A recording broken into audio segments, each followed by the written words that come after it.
What's going on at A to Z Quality Fencing? A couple weeks ago, we put in this hog wire fence, a custom cedar fence with hog wire. If you see, it's a lot of slopes in this yard.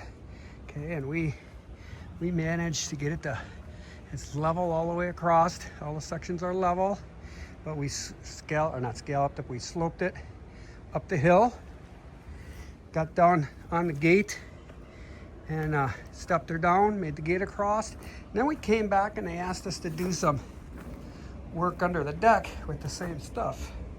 I know the picture's not doing it real justice. We got a nice little triangle down there closing it off. Okay, all the corners, nice corners, closing it off by the stairs. And then even these little runners under there, all closed off to keep the dog out of there. Went all the way around this yard.